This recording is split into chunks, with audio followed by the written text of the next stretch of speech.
continue to delve into this bad gas saga. We heard there from State Minister of Energy, Julian Robinson.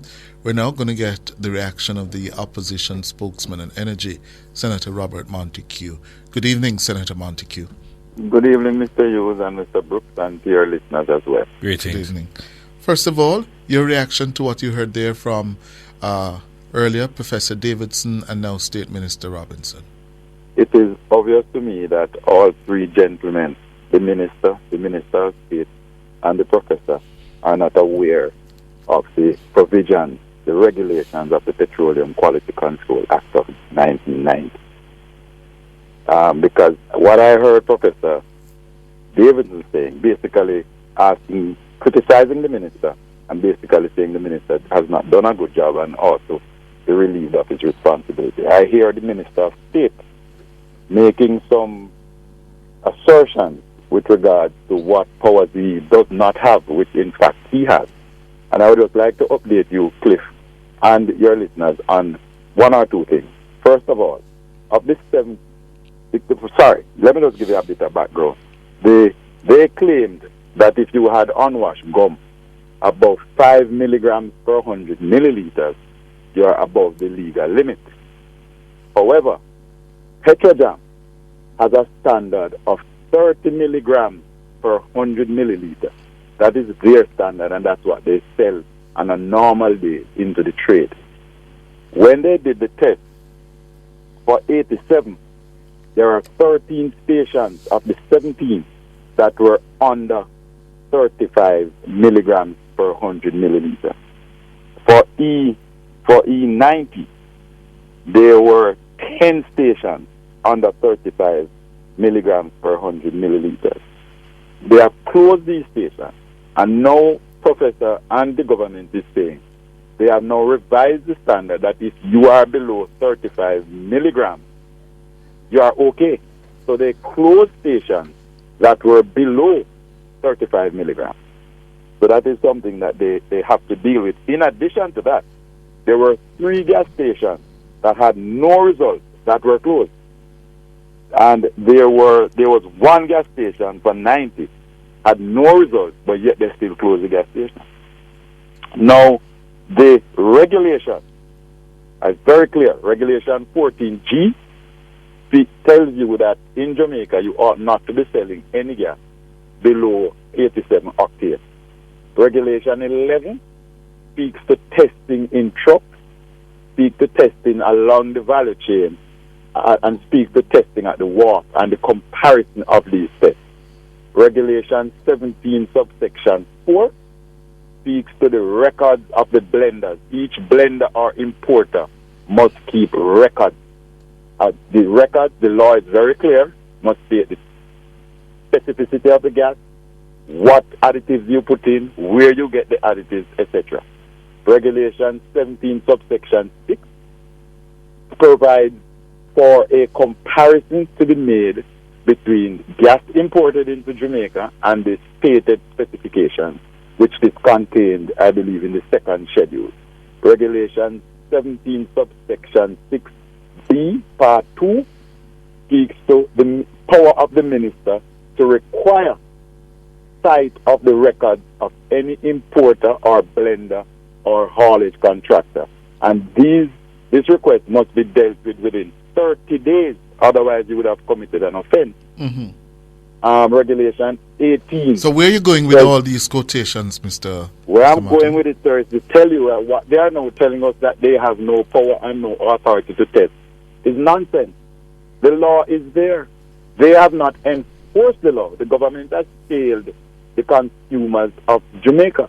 Cliff, it is unfair for a taxi operator, for a teacher who is on a fixed salary, or a farmer to be slapped with a $40,000, $50,000, $60,000 repair bill for their motor vehicle, having gone to the gas station, bought gas that the government of Jamaica should have certified, and he assumed it was done, and he bought that gas.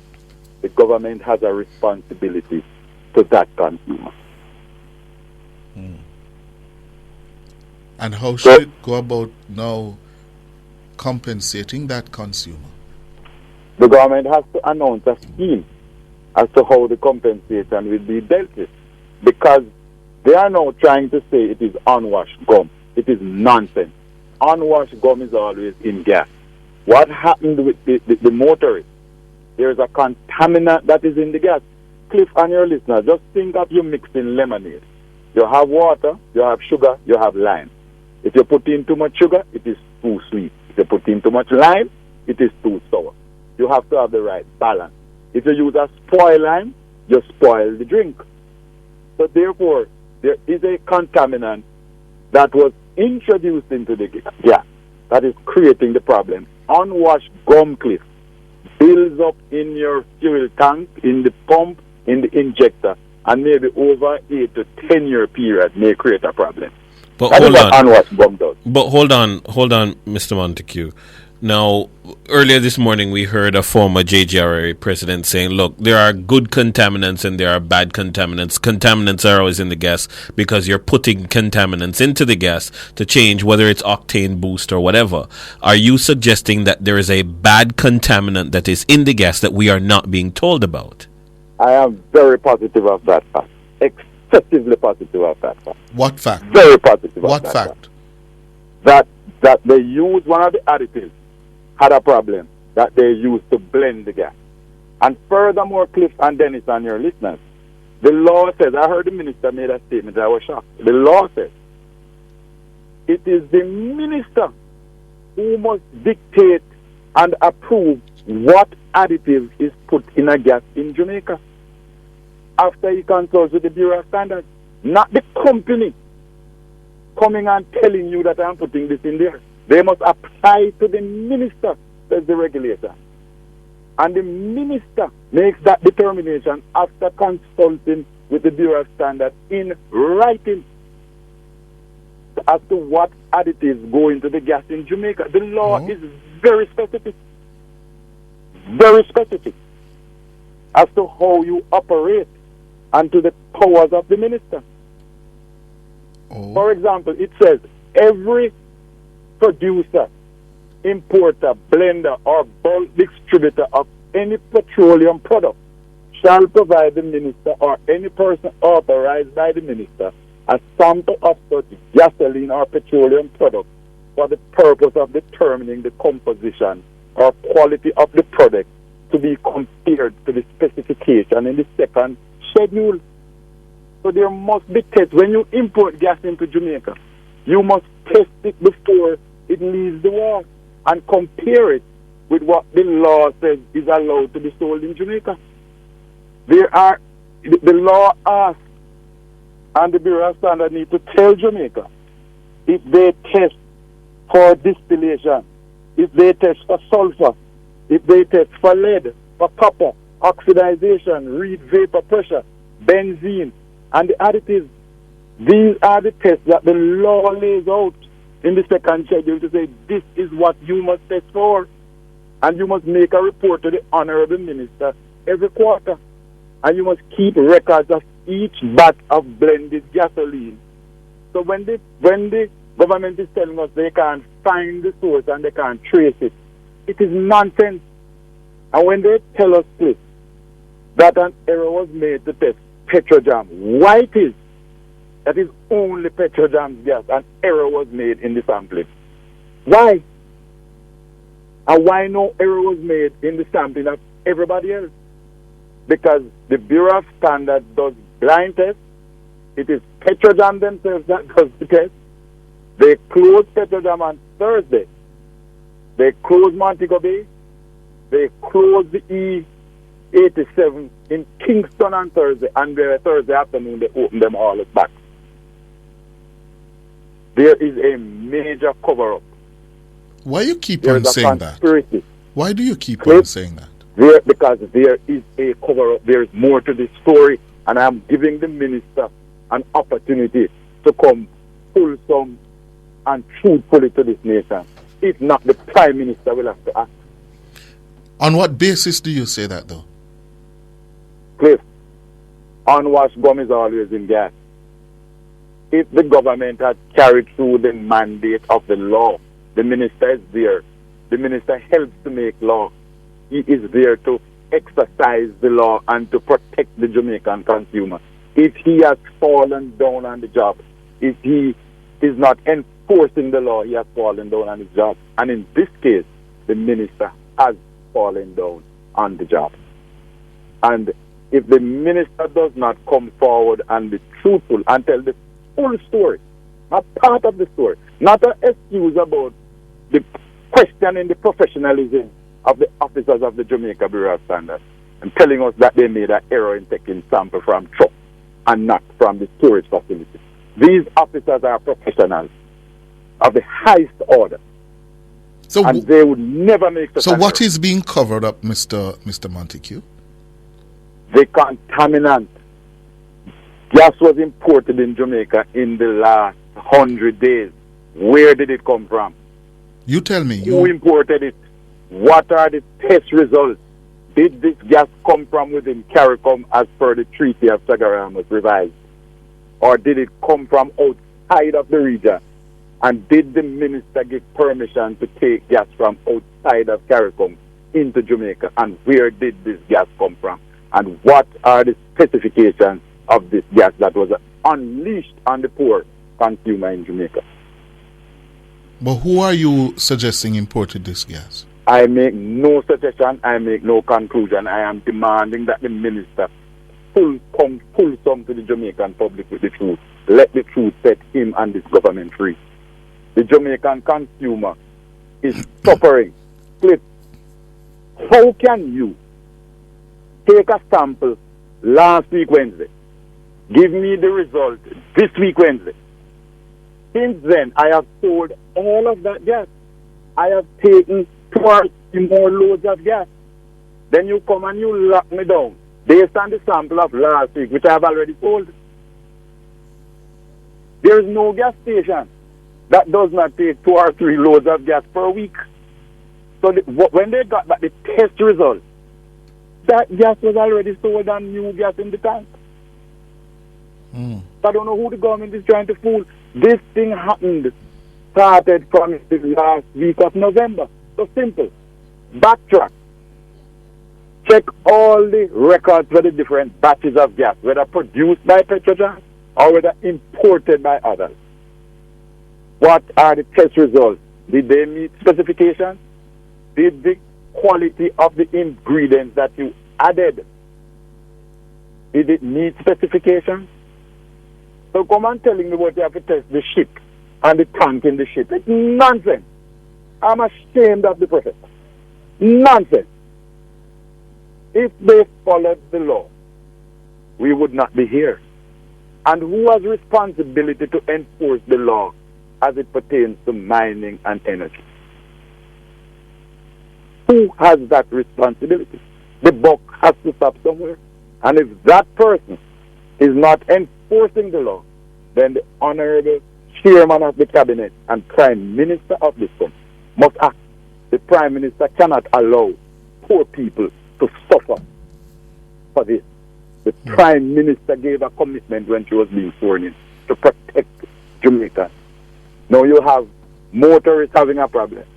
You have gas station owners who went to the bank, who have obligations to pay staff. People depend upon their little salary from the gas station. But you seem to be suggesting, Mr. Montaque, that there is a much deeper, wider conspiracy to unleash on the Jamaican motoring public this bad gas. Cliff,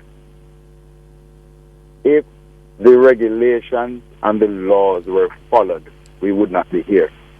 Since they were not followed, somebody has to be held accountable. Somebody is responsible. But Mr. Montaque, it's not. You're not just saying someone fell down on the job and did not do. But you're saying on top of falling down on the job, there's a conspiracy to cover up things that took place. And I'm saying yes, because let me put this to you, gentlemen, and your listeners. Why it is that these professionals at the Bureau of Standards made such a monumental error to test Petrojam?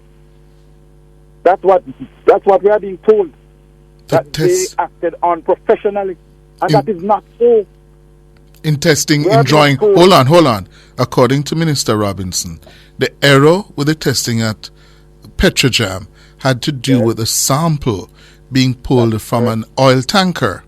That is correct. And I am saying to you, sir, these professional officers who Professor will boast and tell you are ISO certified because the quality of the staff, that's why some of the tests at the Bureau is ISO certified.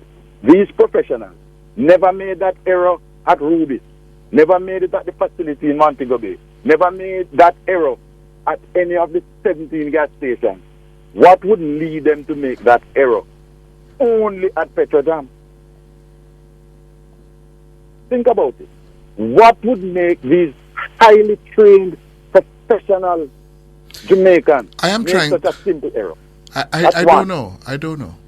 That's one, Mr. Hughes. Two, they are now trying to blame unwashed gum as the major culprit, when they know that Petrojam, owned by the government, has been selling into the trade gas with an unwashed gum component of 30 milligrams per 100 milliliter. That's the standard Petrojam uses.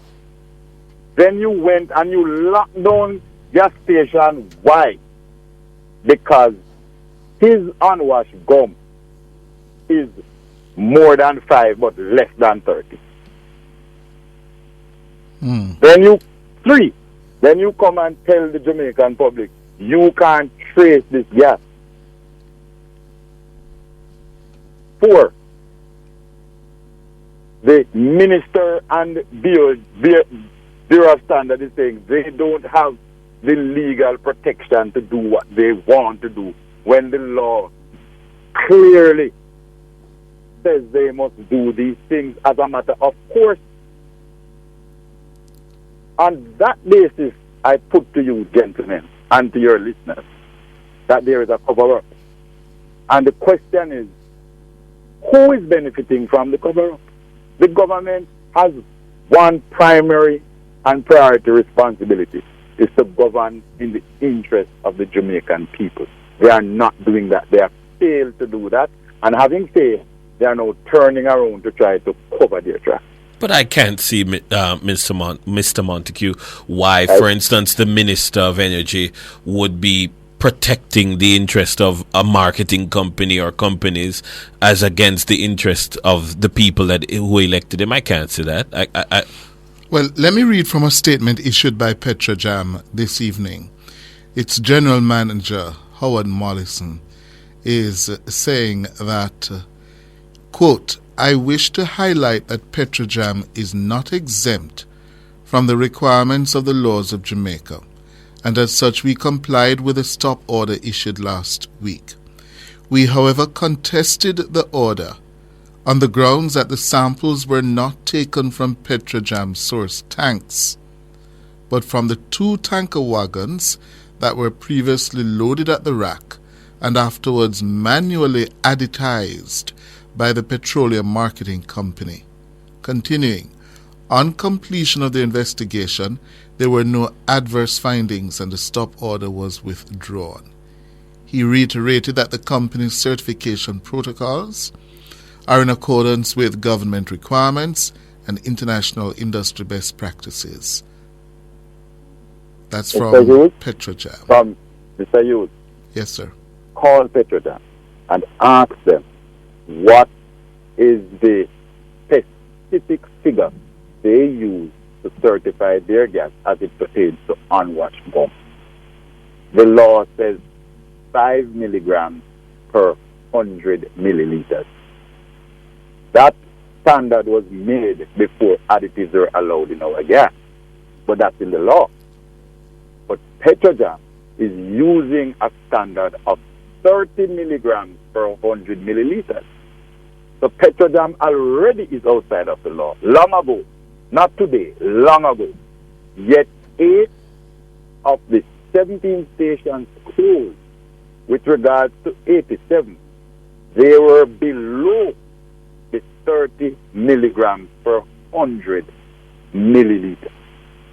Yet the Bureau of Standard now is coming to say they have revised their standard to 35. They go 5 milligrams above what Petrojan is using. In other words, if you read the Petroleum Quality Control Act second schedule, it is all there. Mm-hmm. Well. This is getting more interesting. I am saying, Mr. Hughes, and to your listeners, everybody can Google the Petroleum Quality Control Act 1990 in Jamaica. They can read the act and they can read the regulations to the act. Yes, sir. Okay. Thank you. Opposition spokesman on energy, Senator Robert Montaque.